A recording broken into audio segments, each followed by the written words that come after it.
नमस्कार सभी दोस्तों का हार्दिक स्वागत। आज हम आपसे चर्चा करेंगे कैसे करें असिस्टेंट प्रोफेसर पद की परीक्षा की तैयारी। असिस्टेंट प्रोफेसर जो कि कॉलेज एजुकेशन में कॉलेज व्याख्याता के नाम से जाना जाते हैं, उसके एग्ज़ाम की जो तैयारी है वो किस प्रकार से करनी है और करने का हमारा तरीका क्या होगा, इन सब बातों के बारे में आपसे चर्चा करेंगे और आपको बताएंगे कि आप जो असिस्टेंट प्रोफेसर का एग्ज़ाम देने जा रहे हैं उसकी तैयारी करें तो किस प्रकार से तैयारी करें ताकि आपको सफलता मिल सके। क्योंकि बहुत से ऐसे विद्यार्थी होते हैं जो बहुत इंटेलिजेंट होते हैं लेकिन उनका सिलेक्शन नहीं हो पाता है, क्योंकि तैयारी करने का भी एक तरीका होता है, प्रोसेस होता है। अगर आप उस तरीक़ों को फॉलो करेंगे तो आप बहुत अच्छी तैयारी कर पाएंगे और अच्छी तैयारी करेंगे तो आपको सफलता ज़रूर मिलेगी। तो ज़्यादा समय आपका न लेते हुए शुरू करते हैं आज का हमारा टॉपिक, कैसे करें असिस्टेंट प्रोफेसर पद की तैयारी। देखिए, आरपीसी जो कि जिसके माध्यम से ये परीक्षा आयोजित की जाएगी, उसमें असिस्टेंट प्रोफेसर की परीक्षा 2 चरणों में आपकी संपन्न होगी। फर्स्ट चरण जो होगा उसमें आपकी रिटन एग्ज़ाम होगा और रिटन एग्ज़ाम अगर आप पास कर लेते हैं तो आपको इंटरव्यू के लिए कॉल किया जाएगा। तो स्टेप कितने हो गए? 2 स्टेप आपको पार करने हैं, written exam clear and call to interview. तो आपको जैसे ही रिटन एग्ज़ाम पास करेंगे, लेकिन आपको ध्यान में क्या रखना है, इंटरव्यू कॉल उन्हीं को किया जाएगा जो कैटेगरी वाइज प्रत्येक पद के लिए 3 गुना बुलाए जाएंगे। जैसे जनरल के आपके 80 पद हैं तो आपको 240 विद्यार्थियों को ही कॉल किया जाएगा। ऐसी में जैसे उदाहरण के लिए बता रहा हूँ, 10 पद हैं तो 30 विद्यार्थियों को ही कॉल किया जाएगा। यानी जो विद्यार्थी उत्तीर्ण होंगे वो प्रत्येक जो वर्ग है उसमें कितने पद है उसके 3 गुना तक आपको बुलाया जाएगा। तो सबसे पहले क्या करना है, रिटन एग्ज़ाम की तैयारी करनी है। और रिटन एग्ज़ाम की तैयारी करने के लिए आपको क्या चाहिए कि आपको सबसे पहले पता होना चाहिए पेपर कितने होंगे। अगर आपने ये पता कर लिया कि आपके कितने पेपर होंगे और इसके बाद में आपको पता करना है क्वेश्चंस के टाइप्स ऑफ क्वेश्चन कितने प्रकार के होंगे, कितने नंबर के होंगे, नेगेटिव मार्किंग है या नहीं है, कितना आपका एग्ज़ाम का टाइम होगा और आपका सिलेबस कितना होगा। तो आरपीएससी सहायक प्रोफेसर लिखित परीक्षा को 3 पेपरों में विभाजित किया गया है। आपको 3 पेपर लिखित जो रिटन एग्ज़ाम होगा उसमें देने होंगे। 2 पेपर विशिष्ट विषय के, यानी जिस विषय में आप असिस्टेंट प्रोफेसर के लिए आवेदन कर रहे हैं उस विषय के 2 पेपर होंगे और 1 पेपर आपका राजस्थान के सामान्य अध्ययन का होगा। ठीक है, तो टोटल प्रश्न पत्र कितने हो गए? 3। साक्षात्कार के दौरान लिखित स्क्रीनिंग परीक्षा उत्तीर्ण करने वाले उम्मीदवारों को ही बुलाया जाएगा। इंटरव्यू कॉल उन्हीं को किया जाएगा जो विद्यार्थी स्क्रीनिंग जो एग्ज़ाम होगा, परीक्षा होगी, उसको उत्तीर्ण कर लेंगे। आरपीएससी सहायक प्रोफेसर भर्ती 2 चरणों में आयोजित की जाएगी। इसमें आपको पेपर की संख्या मैंने बता दी, कितने होंगे? 3 पेपर होंगे।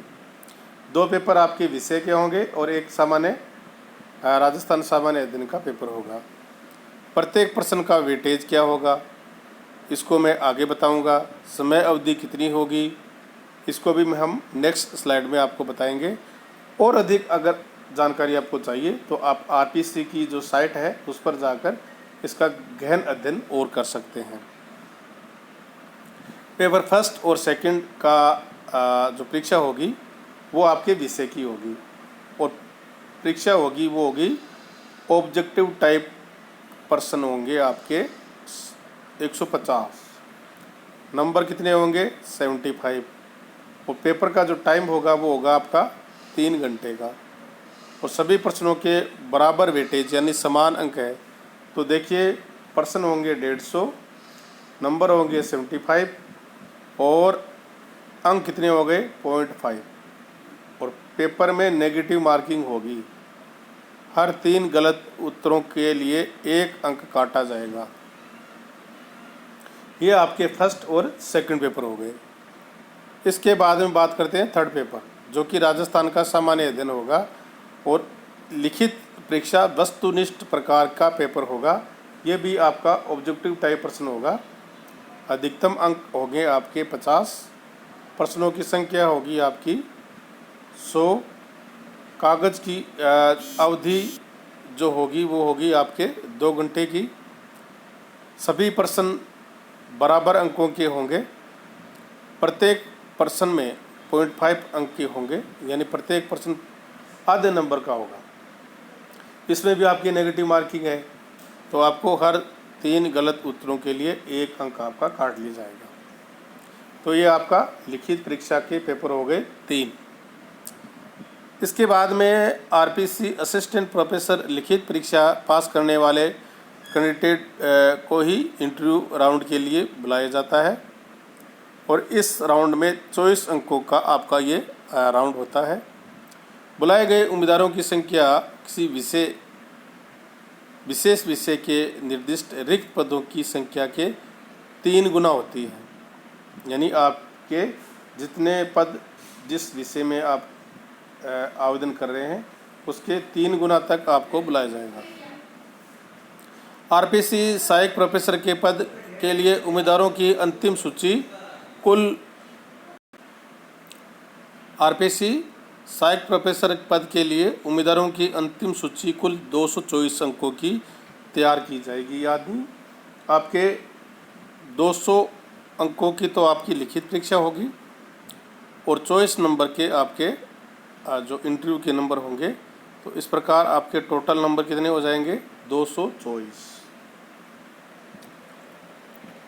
इसके बाद आपको वापस एक बार रिपीट करवा देते हैं। पेपर फर्स्ट 150 प्रश्न, पेपर सेकंड 150 प्रश्न, अंक आपके होंगे 75 तो और 3 घंटे का आपका पेपर होगा यानी आधे नंबर का 1 प्रश्न होगा। 3 प्रश्न अगर आपने गलत कर दिए तो आपका 1 नंबर काट लिया जाएगा। इसी प्रकार पेपर तीसरा पेपर थर्ड पेपर जो होगा वो राजस्थान का सामान्य अध्ययन होगा, जिसमें 100 नंबर जो प्रश्न होंगे और 50 नंबर के आपके ये पेपर होगा और ये पेपर आपका होगा 2 घंटे का। इसमें भी नेगेटिव मार्किंग है तो आपको करना क्या है, इसमें भी आपको अगर आपने 3 प्रश्न का गलत आंसर दिया तो आपका 1 नंबर काट लिया जाएगा। तो आप पूरा नेगेटिव मार्किंग को ध्यान में रखते हुए आप पेपर को हल करेंगे। ये हो गए आपके पेपर और इंटरव्यू से संबंधित अंक, प्रश्न पत्र, उनका वेटेज और कितना आपका एग्ज़ाम का समय होगा वो सब।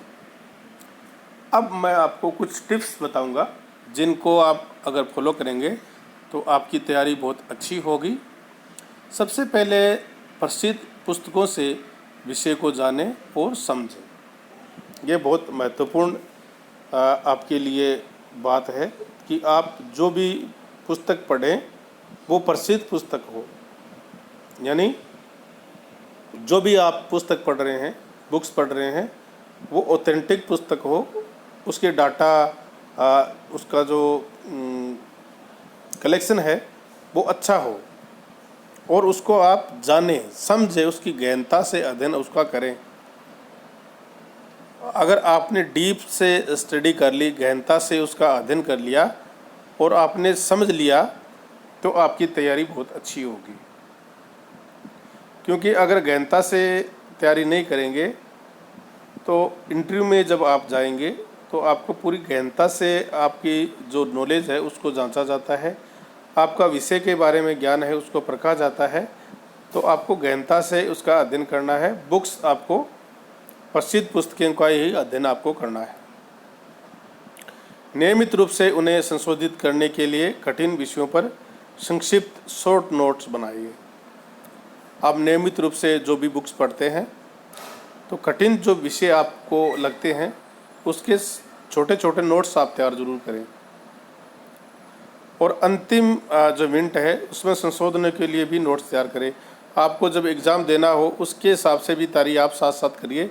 छोटे छोटे नोट्स तैयार कीजिए जो आपको हार्ड लगते हैं, ताकि आप जब एग्ज़ाम में जाए तो आप उनको एक बार आपको उसका रिवाइज अगर आप कर लेंगे तो आपके ध्यान में वो चीज़ें आ जाएगी।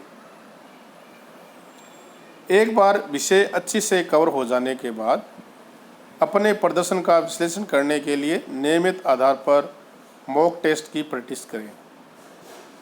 अगर आपने अपना विषय कवर कर लिया है, आपने अपने विषय को समझ लिया है, तो आप अपनी खुद की तैयारी को परखें, अपनी कितनी तैयारी आपकी है।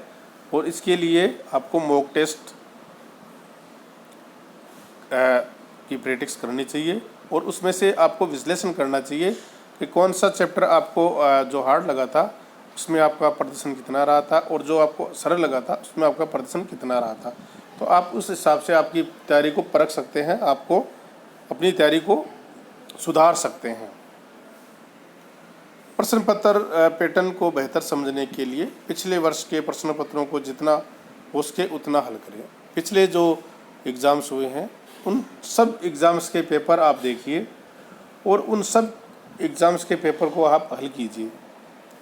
तो अगर आपने पिछले जो एग्ज़ाम्स के पेपर हैं उसको आपने बहुत अच्छी तरीके से तैयार कर लिया है तो आपका कॉन्फिडेंस है वो बढ़ जाएगा, क्योंकि पिछला जो एग्ज़ाम होगा पैटर्न उसका सेम ही आएगा।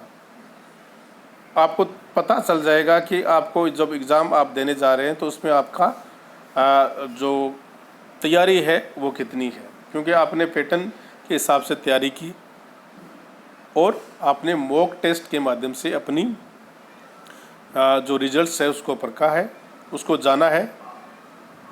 और एक बात जो मैं आपको कहना चाहता हूँ, आप अपनी क्षमता को ध्यान में रखकर तैयारी करें। दूसरा कितने घंटे पढ़ता है, क्या करता है, उस पर आप मत जाइए। आपको अपनी क्षमता को ध्यान में रखना है, क्योंकि आप अपना मूल्यांकन स्वयं करेंगे, वो मूल्यांकन सबसे बेहतर होगा। अगर आप 24 घंटे में से 8 घंटे तैयारी कर सकते हैं तो आपको 8 घंटे ही तैयारी करनी है, ज़्यादा तैयारी आपको नहीं करनी है, क्योंकि आपको अपनी क्षमता को ध्यान में रखकर तैयारी करनी है। और अपने आप को कॉन्फिडेंस में रखें, क्योंकि आप कर सकते हैं, ऐसी बात आपके दिमाग में होना चाहिए। आप कर सकते हैं, ये अगर आप में आ गया तो आपको कोई रोक नहीं सकता और आपको बहुत अच्छी सफलता मिलेगी, ऐसी मैं आशा करता हूँ।